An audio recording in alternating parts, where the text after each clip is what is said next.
Multiple category के Hindi story enjoy करने के लिए हमारे चैनल देवांश स्टूडियो को सब्सक्राइब करें।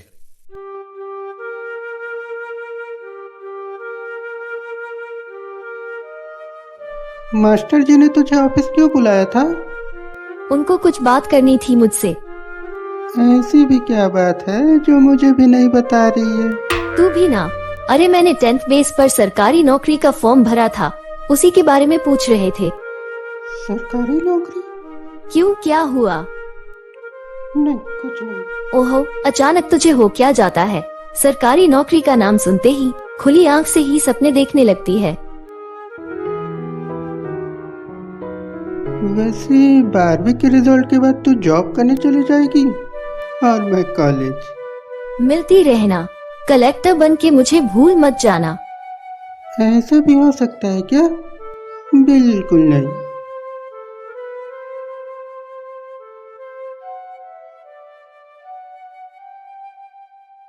अरे कहाँ मर गई थी?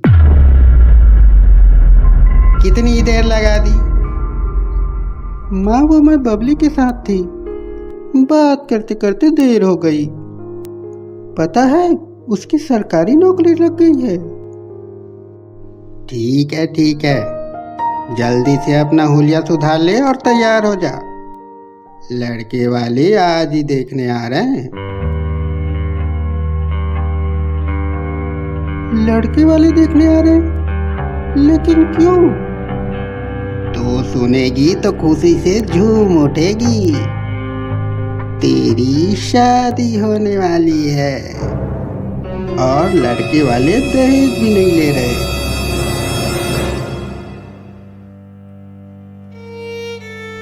लेकिन माँ, मैं अभी शादी नहीं करना चाहती, मैं पढ़ना चाहती हूँ। क्या कहा? तू कहीं पागल तो नहीं हो गई है? अरे अपने बाबा को देख, जिंदगी भर मजदूरी करके हड्डियां गला चुके हैं।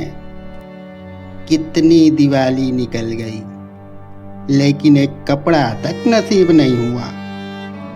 तेरे सपनों का बोझ उठाना हमारे बस की बात नहीं।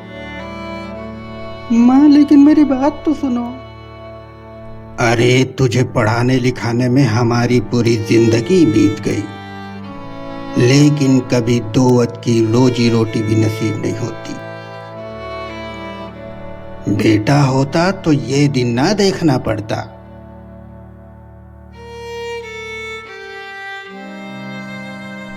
शादी नहीं करेगी तो समझ ले, मर गए हम तेरे लिए।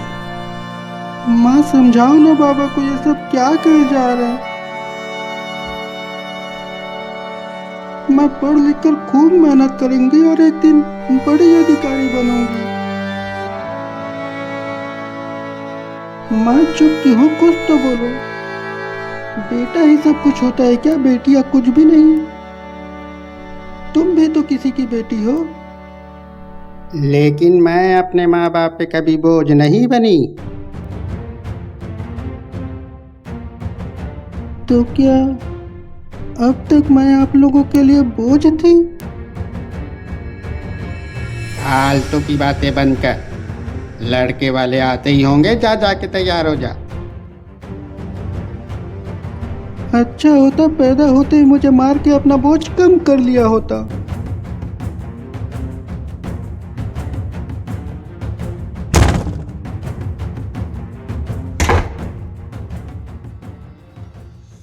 उस दिन प्रिया अपने माँ बाबा के रवैये से बहुत ज्यादा दुखी थी। आखिर वही हुआ जो प्रिया नहीं चाहती थी। लड़के वालों ने उसे पसंद कर लिया। अपने सपनों को उजड़ते देख प्रिया रात भर रोती रही। आज मुझे ये बताते हुए बहुत खुशी हो रही है कि हमारे स्कूल की एक होनहार छात्रा बबली का सिलेक्शन सरकारी नौकरी के लिए हो चुका है। बबली ने हमारे स्कूल का नाम रोशन किया है, इसीलिए आज पूरे स्कूल की तरफ से बबली को सम्मानित किया जाता है।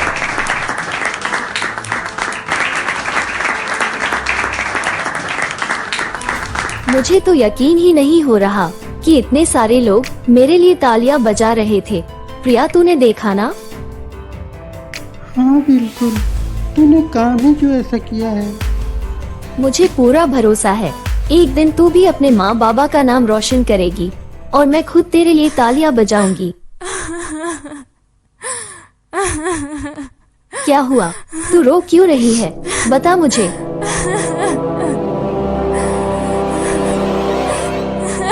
बोल ना पागल, क्यों रो रही है? मैं अब कभी अपने सपने पूरे नहीं कर पाऊंगी बबली। माँ बाबा ने मेरी शादी तय कर दी प्रिया है। मेरी बात तो सुन। आखिर एक दिन प्रिया के माँ बाबा उसकी शादी कर देते हैं और प्रिया एक अनजान शहर में नई जिंदगी की शुरुआत करने निकल पड़ती है। कुछ दिनों तक तो सब कुछ सामान्य रहा, लेकिन अक्सर प्रिया अपने सपनों में खो जाती थी। पति समझदार था, इसलिए उसने प्रिया को समझाने के बजाय पहले उसे समझने की कोशिश की।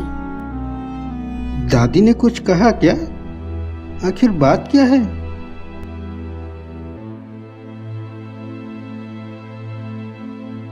तुम मुझे बताओगी नहीं तो मुझे कैसे समझ आएगा?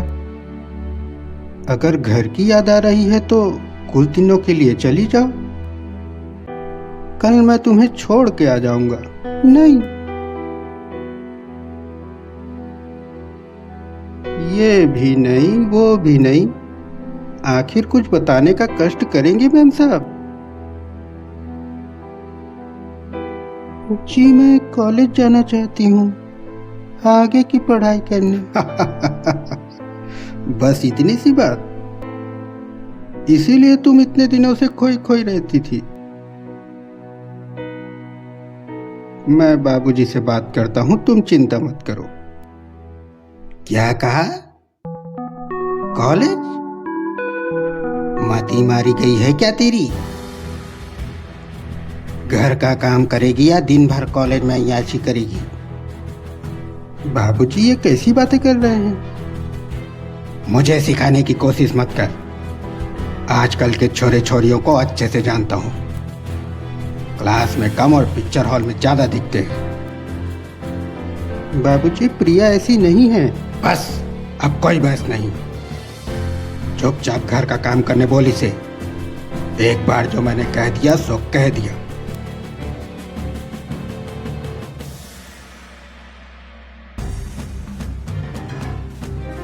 अरे वो कौन होता है फैसले लेने वाला? खुद तो कुछ नहीं कर सका और बाप की सारी संपत्ति उड़ा डाला। वो क्या जानेगा पढ़ाई का मतलब? लेकिन दादी, बाबूजी नाराज हो जाएंगे। मुंह फुला के बैठेगा तो खाना भी बंद करवा दूंगी उसका। देख बिटिया, तू मेरे लिए बहू नहीं बेटी है, बेटी। घर का काम भी जरूरी है, लेकिन तुझे जितनी पढ़ाई करनी है कर। तेरी दादी तेरे साथ है। उस मुंह फुले को तो मैं देख लूंगी।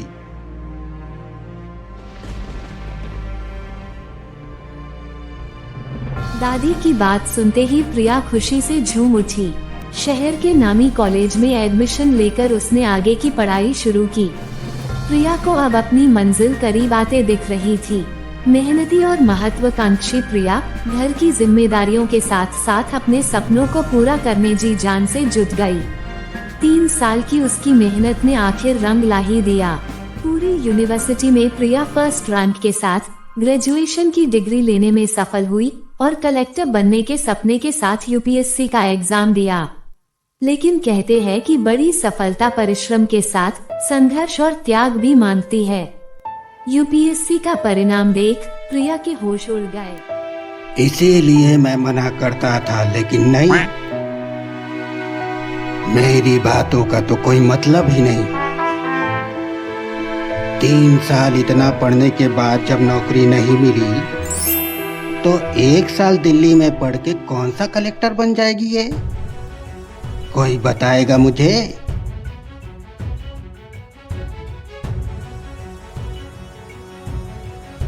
आज बाल बच्चे होते तो घर में खुशहाली होती, लेकिन दिल्ली जाके महारानी को तो कलेक्टर बनना है, देश की सेवा करनी है, और घर का क्या?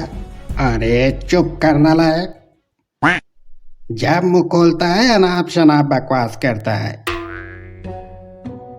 जा जाके भैंसों को चारा डाल गया। चल जा। क्या मालूम कलेक्टर बनने के चक्कर में भैंसे भी बचेगी या नहीं। बातें तो ऐसी कर रहा जैसे खुद के पैसे दे रहा हो। देख बिटिया, पड़ोस वाले शर्मा जी का लड़का सरकारी नौकरी करता है। जब देखो अपने बेटे की बड़ाई करता है और हमें ताने मारता है। तो दिल्ली जा और वहां से कलेक्टर बन के ही आना, नाक मत कटवाना। थैंक यू दादी। हैं? ठंको अंग्रेजी में धन्यवाद बोल रही है। खुश रहे खुश रहे। दादी की रजामंदी से प्रिया घर की जिम्मेदारियों से दूर अपने सपने को पूरा करने दिल्ली चली गई। अपने सपनों को पूरा करने प्रिया दिन रात कड़ी मेहनत में जुट गई। कुछ ही दिनों में उसके कई दोस्त भी बन चुके थे जिनके साथ ग्रुप स्टडी किया करती थी। इस बीच वह रोज अपने पति और दादी से बातें किया करती और हाल चाल पूछ लेती। लेकिन समाज में पुरुषों और महिलाओं को कभी एक समान नजरों से नहीं देखा गया। अब प्रिया ने कई दिनों से अपने पति और दादी से बात तक नहीं किया और एक दिन, अरे आज इतने कम लोग कैसे? कहाँ गए सब? प्रिया तुम्हें तो पता होगा। सर सभी अपने घर चली गई हैं। घर चली गई हैं? लेकिन क्यों? अरे कुछ ही दिनों में तो एग्जाम आने वाला है। सर वो ज्यादातर शादीशुदा लड़कियां ही गई हैं। उनके पति अब उन्हें पढ़ाना नहीं चाहते क्योंकि बस मैं सब समझ गया। हमारा यह समाज कभी सुधरने वाला नहीं है।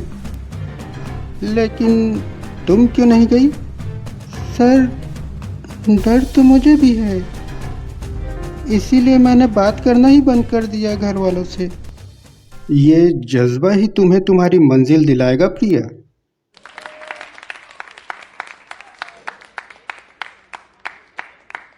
एक महिला अधिकारी के कारनामे ने पूरे देश में महिलाओं के प्रति नकारात्मक सोच पैदा कर दी थी। प्रिया का परिवार भी इससे अछूता नहीं था। औरतें होती ही ऐसी है। 1 रुपया भी पति से ज्यादा कमा ले तो खुद को ही घर की मुखिया घोषित कर दे। सुना है उस महिला अधिकारी का किसी के साथ। नहीं, ऐसा जरूरी थोड़ी है कि सारी महिलाएं एक जैसी हो। लेकिन कलेक्टर साहिबा को फोन तो करना चाहिए ना, और पढ़ाओ अपनी पत्नी को।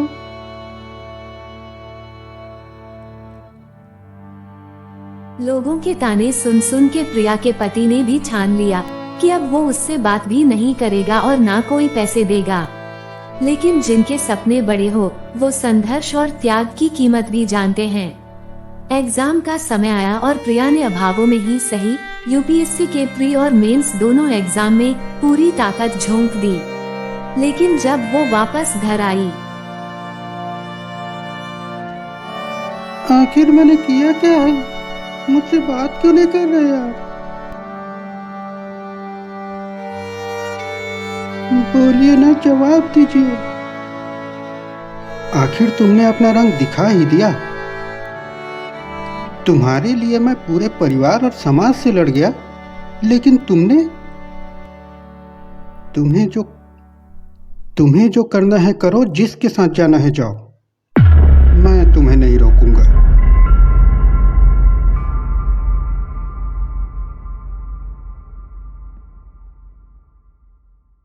दादी आप तो मेरा विश्वास कीजिए। विश्वास करने लायक तुमने छोड़ा ही क्या है बिटिया?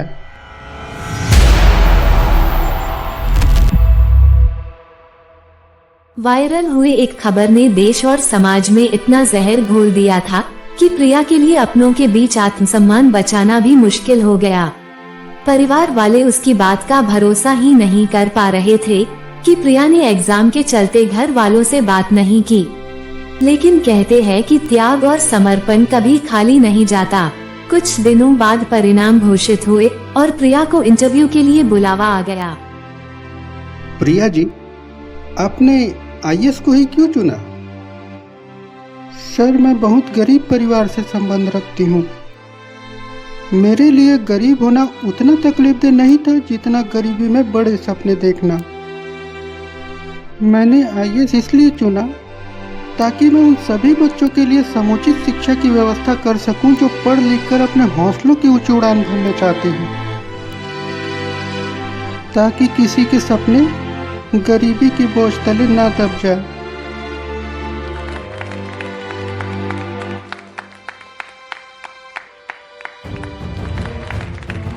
आखिर प्रिया की मेहनत रंग लाई। उसे वो मुकाम हासिल हो गया जिसके लिए बचपन से उसने सपना देखा था। इतनी परेशानियों और रुकावटों के बावजूद अपने अथक प्रयास और मेहनत के बलबूते यूपीएससी में प्रिया टॉप 10 में जगह बनाने में सफल हुई और साथ ही अपने परिवार को भी विश्वास दिलाया कि वो गलत नहीं थी।